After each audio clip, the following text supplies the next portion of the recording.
From the opening shot of Carn, the slow fade in from black, the short film is able to convey most everything you're in for. The colour palette is stark black and white. The atmosphere instantly comes to life with the sounds of heavy winds beginning even before the opening shot of the film.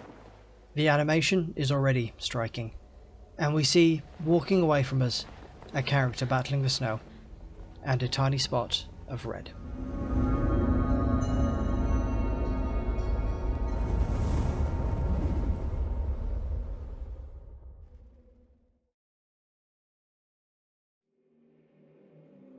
The story of Carn is simple, and the lure of it immediately obvious. A boy lost in the freezing wilds is offered food and warmth by a dying wolf. She tells him to eat her flesh and use her pelt for warmth. In return, he must protect and feed her puppies once she is dead. It's easy to get caught up in the wolf's offer being the central moment of the short, to believe the boy has a choice between almost certain death and this bargain with a wolf he just met. He must kill her and rear her puppies, or disappear back into the wilds and die. More so than the choice, the central moment is when the boy accepts.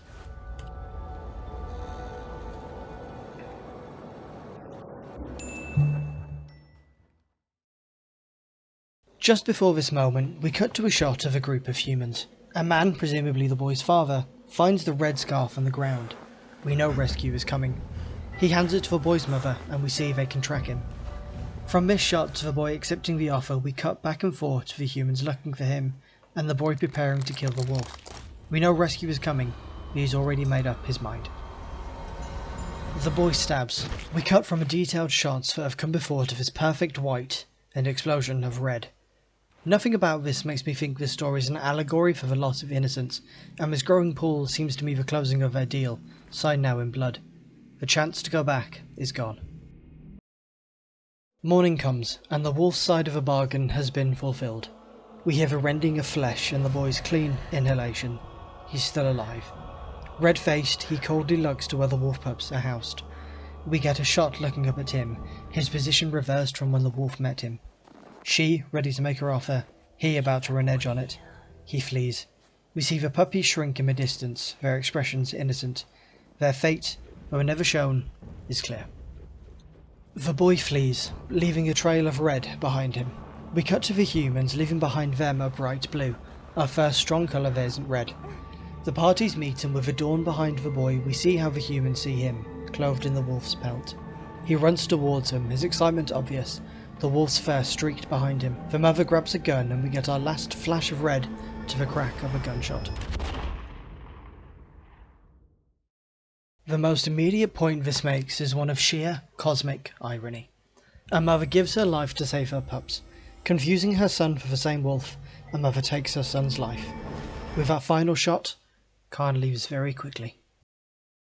When we first meet the wolf, she is introduced slowly. Clearly not a presence to be frightened of. Her first words, "Are you lost?" immediately evoke a sense of care. The boy is frightened, but only momentarily.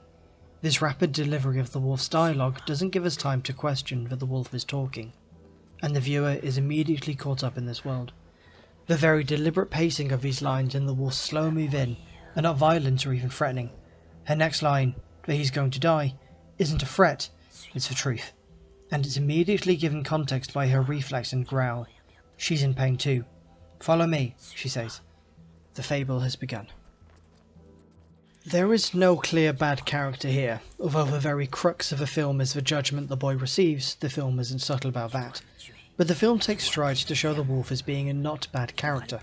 In this juxtaposition from all as being evil, this wolf knows that nothing can be done, and is willing to give up her life to save a boy. She dies believing that her sacrifice is her best chance to help her pups, even if it's the only choice she has if she wants to save them. Although incredibly horrific, the mother at the end shooting her son does so believing she is doing the right thing, keeping her and the others safe. The film takes strides to show the boy in a fair light, never going out of its way to emphasise any particular view of him, leaving the judgment ultimately up to the viewer. What little we see of the boy's mother is not enough to make any judgment on her. The only character we spend time with we see diligently outlining where she stands, leaving it up to the boy, and calmly accepting that fate. Carn can be viewed as a short about contrast. At both times the boy is painted in black and white, always when there is red it stands out in perfect detail against its background, and this tonal brutality continues into most every shot. The only time this contrast becomes less clear is when we see the humans who are dressed in dimmed colours, and never shown as purely white or black. In this way the film is unambiguous with who its two main characters are. In our second shot of the boy he leaves behind him a trail of blue, the same as we see from the other humans at the end. After the boy's blue trail, the next trail we see is the wolf's bloody red one, right before the offer is given. Later, we get this shot of a rising sun and then the boy, having eaten, covered in blood. Walking to the puppies and donning the wolf mother's pelt, he now leaves a trail of red. Fleeing, that red, carved through the snow, now seems to follow him. From there we cut to our brightest blue yet, the humans sprinting to find the boy. When the two meet him, this division of colour is even reflected in the sky, with the red dawn behind the boy and the warm blue sky above the humans. As the boy tries to cross, leaving the burnished clouds behind and enter the blue,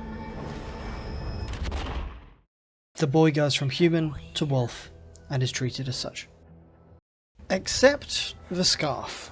Before we see the boy leaving a blue trail, we see him dressed in red. He loses this scarf and it eventually ends up with his mother. The red scarf and the colour of the wolf, which ends up with his mother, who mistakes him for a wolf and shoots him. It would be remiss of me not to mention the music and Foley here too. It's easy to miss the music on a first viewing when you're enthralled by the animation style and slowly unfolding story.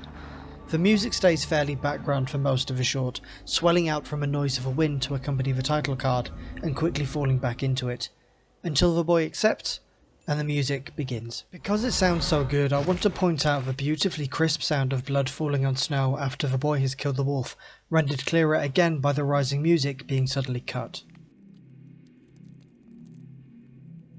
Although this sound doesn't have a sudden and loud quality of certain other sounds, it's very clearly isolated and is meant to draw our attention.